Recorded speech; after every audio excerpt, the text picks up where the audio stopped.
Holly Cotton here, and you guys know I always talk about women empowerment, but also we are actually in May. I don't know if this video will air in May or June, but right now it's May, and May is Mental Health Awareness Month. So I definitely want to, especially with my initiative for adolescent mental health this year, get as much mental health as we can because everyone has a different genre of mental health that they're looking for and that they need help with. So I have Miss Kodi Rowden today, who is the founder of Koko Cheri Collection, and she's going to tell us about her, I guess I don't want to say adversity, but it's almost like that. It was you had a child that, like we're talking about today, autism awareness and how that affects mental health, not only for the child but also for the caretaker, because it's very, very draining, and you have to find healthy ways to also be able to keep your own mental health when you're dealing with a chronically ill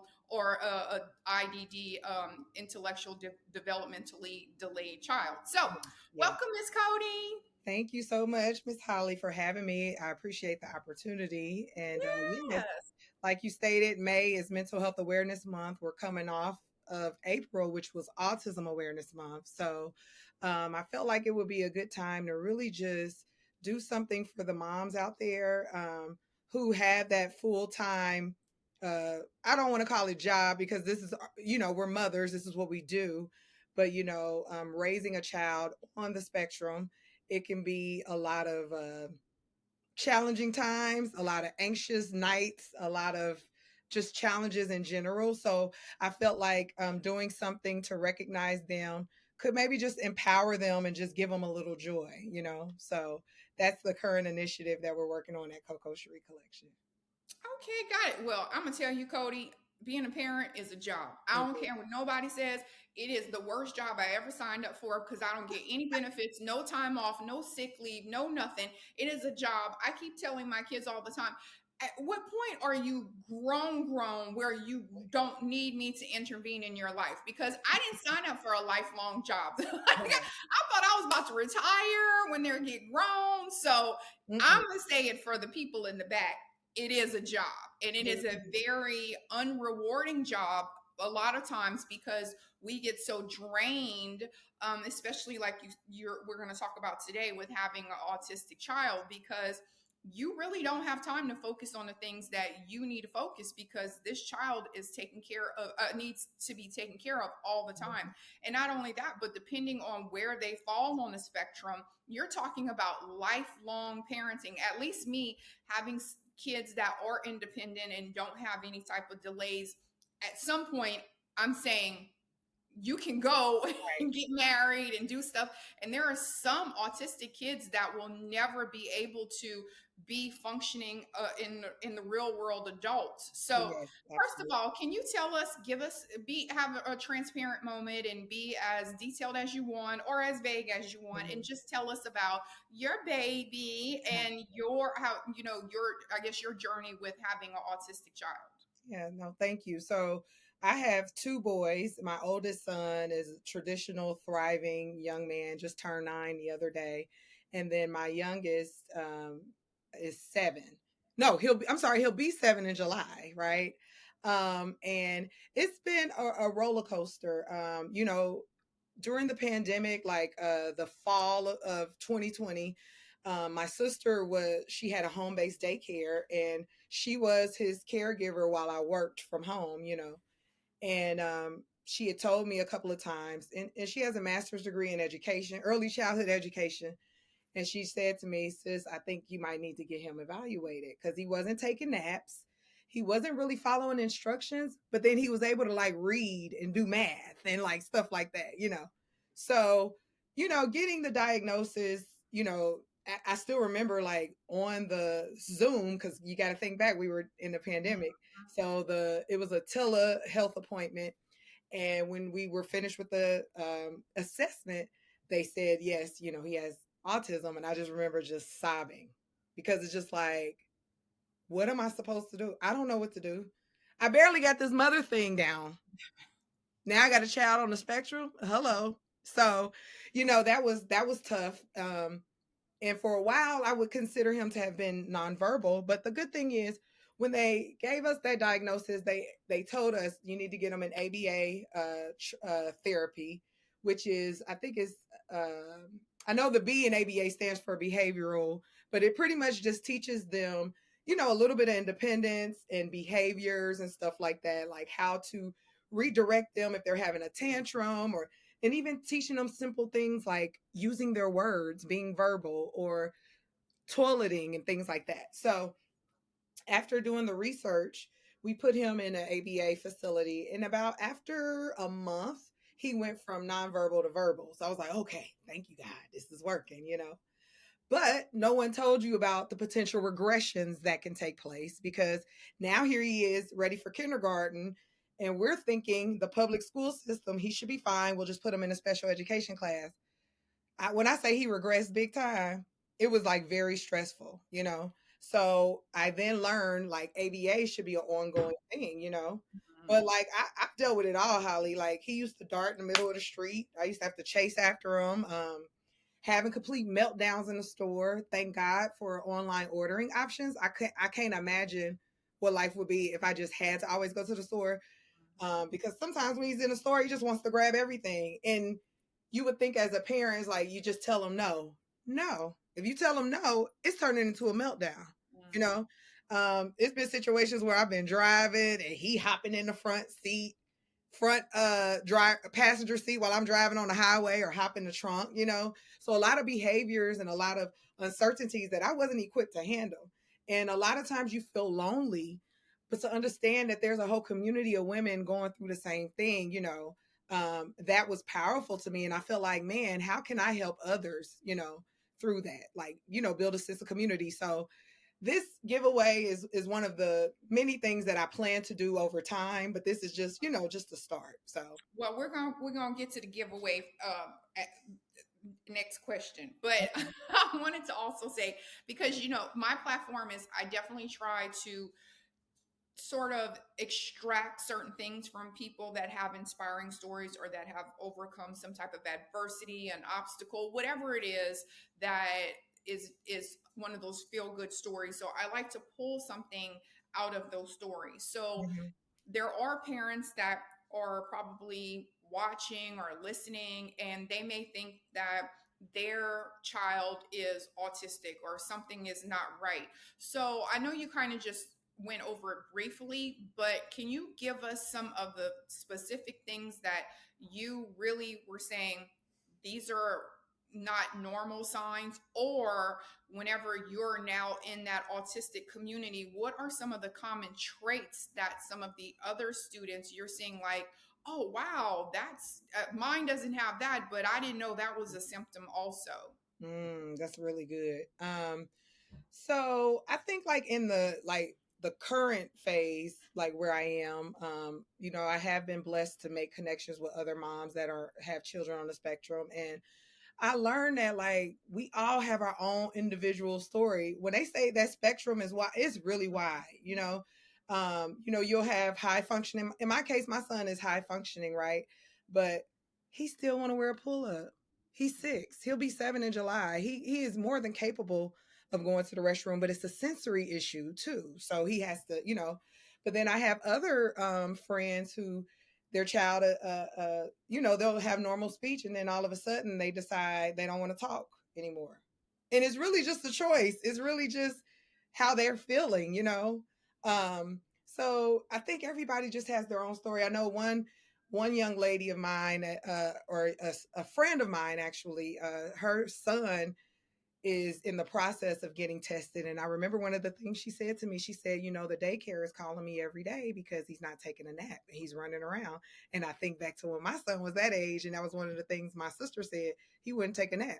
And now he's running around bothering all the other kids, getting them up. So that's why the daycare calling, like, you got to come get your child. So, it could just be different things. I would say in my case, having another child prior to that was only 2 years older, it was a little bit more fresher for me to understand what milestones we weren't hitting, right? But then I also said to myself, he's his own child. So, he's a different individual than the oldest. So he might just be a little delayed, but it wasn't that progression wasn't picking up. So I think my message to moms and parents is like, go with your gut. It actually, it doesn't hurt to get it tested, get them tested, and early intervention is best, because a lot of times if you get that early intervention, by the time they're going to school or hitting high school, they're high functioning and can go on to be independent. So Mhm. yeah. Well, I'm a nurse, and I still, even though I have all this other stuff that I do, I still have my registered nurse license, and I mean, I've been a nurse my whole life, so I've seen all of this before people even knew what autism was, or they knew that there was a spectrum. It wasn't a this or a that. Everything was definitive, and then you just keep seeing all of these new diagnoses, and then you're like, oh, this and that. And one of the things that I always felt the worst about whenever I would see a patient, especially a pediatric patient, was those meltdowns, because I was like, Lord, thank you. You knew who to bless who with, Mhm. because I don't know how, like, the meltdown part, because people don't realize it. And then not only that, but the patrons in the store or wherever you are, they're looking at you as if you're a bad parent. Why can't you shut your kid up? Why can't you, console your kid? What is going on? So I know that's hard right there. And then you're like, well, I don't know what to do either. No, Have that's you got an idea? that is so real. Like, being like just how you said that same comment of God knew who to.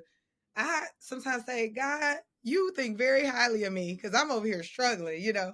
But yeah, and then another thing too is, unfortunately, like, I'm kind of embarrassed to proclaim this out loud, but I'll say it.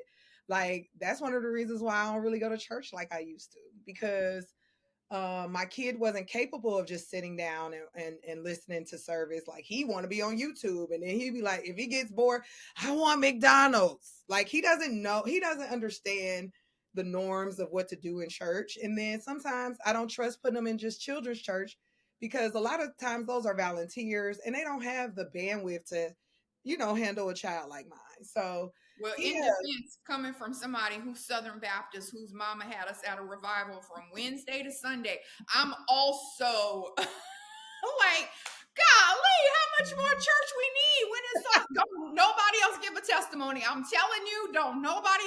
So I can only imagine the challenging part of that, because just as a normal, high functioning person, a lot of things can also be, I guess, tedious for us. Hmm. So before I move on to the next question about having your professional life versus having the home life family balance, I wanted to ask you, is there any advice that you have gotten from a mother of an autistic child, from someone, whether it be from therapy or another parent? Is there some advice that you received that you wish you would have known at the beginning, or something that you would like to tell other parents who have kids that are recently diagnosed with autism or on the spectrum? Yeah, no, thank you for that. I would say, the biggest advice is, it's like top two. One, self care, right? You gotta make sure you're taking time for you, and you gotta figure out what works for you, whether it be meditation, going to get a massage, just kind of getting away. And I know sometimes mothers don't have, caregivers or respite care, which is a big problem overall, like, that I would want to help with as well, like finding the agencies that will provide care, respite care to parents like myself. But self care definitely is a big thing, because if you burn out, your children are dependent on you. So you got to, do your part to love on yourself, right? And then another one, more so recently, was like, as we navigate through these IEP programs, through the school district, having a child on autism spectrum, is really looking into an advocate, an autism or IEP advocate, who can really sit down and talk with the school, the diagnostician, the child psychologist, and really come up with a plan. Because a lot of times parents are navigating that, not understanding it, and then they're just agreeing to something that they don't even realize they're holding their child back, and when their child is more than capable of doing other things. Also, not realizing that it's the law that in some ways the school system has to accommodate your child, right? So that's a big piece of advice. Like I say to women, like definitely look into an advocate as you navigate that IEP program or system. Okay, great advice. Great advice. Yeah, because they don't even know, or the school may be, like you said, holding them back, and you don't even know because they might not have the time, or they don't feel like it, or Right. whatever. Because that's what it boiled down to. Is like the teacher. Does the teacher even have the bandwidth or even the mood to put up? It's just it's a Oh, lot. we gonna be transparent here, Cody. We Mhm, know, we know. mhm. That's why I'm not a teacher because that ain't my Me forte. too. I know my weakness. There's certain things Hey, but you know what? And that's why, because it's actually I'm sorry, Teachers Appreciation Week.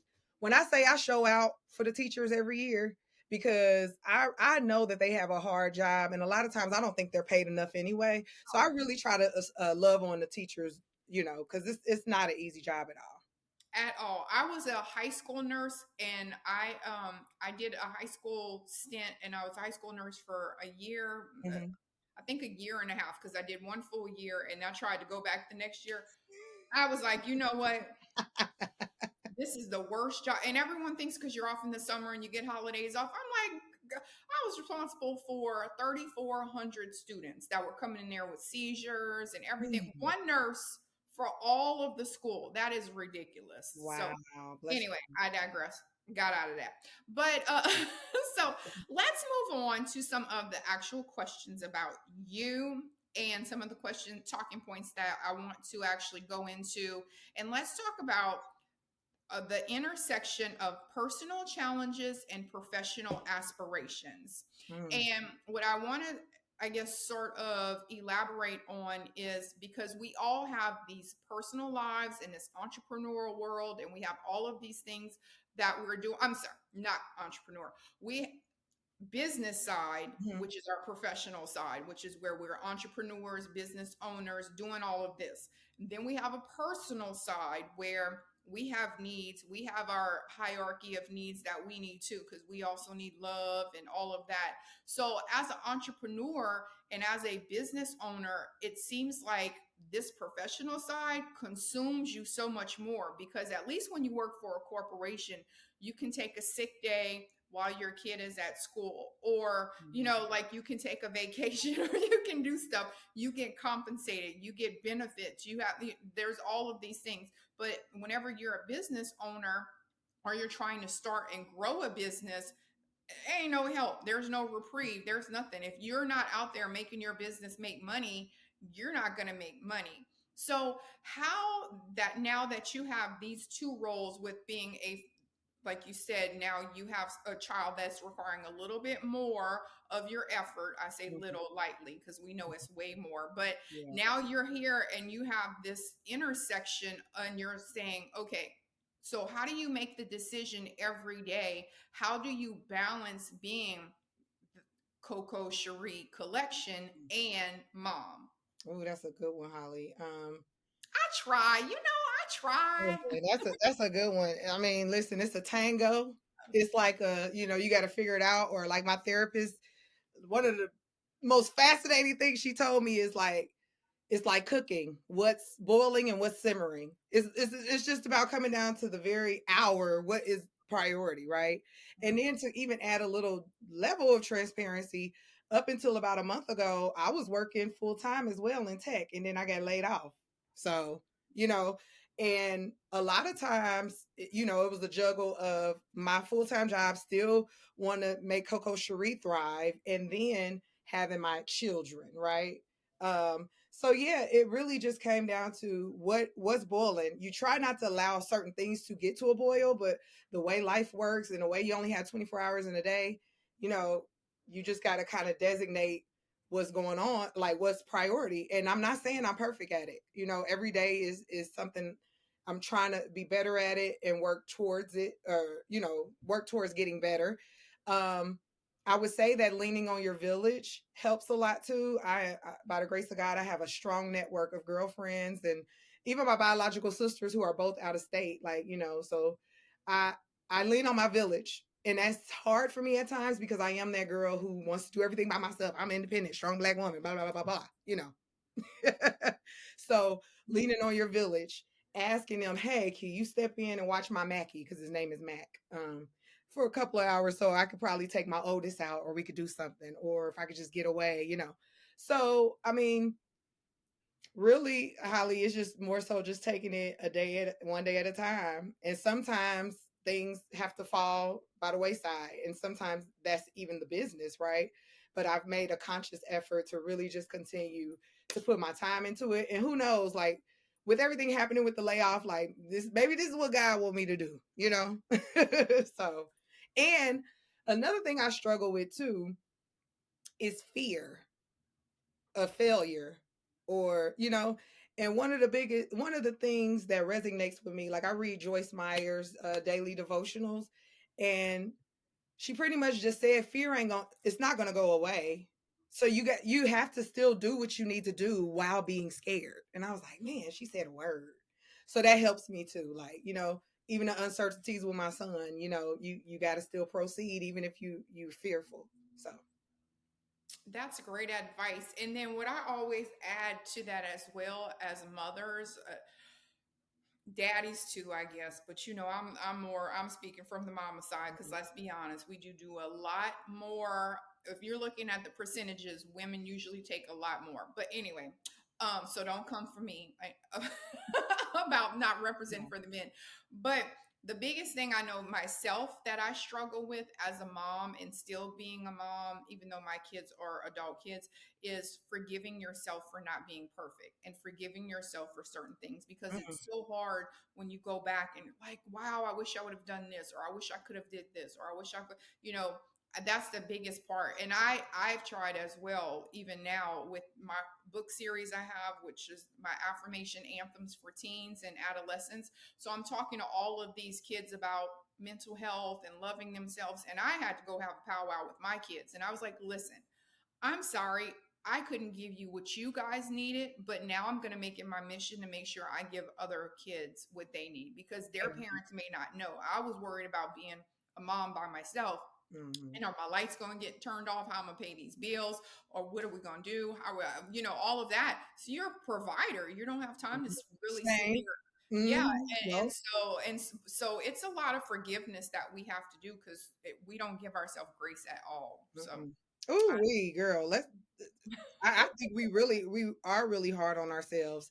And, Mhm. and that was another thing my therapist threw out at me one time. She said, if your girlfriend, if one of your best friends sat up here and told you everything she has to do in a day, pretty much regurgitating what you have to do, Kodi, in a day, you would be singing her praises like, you go, girl, you powerful, you strong.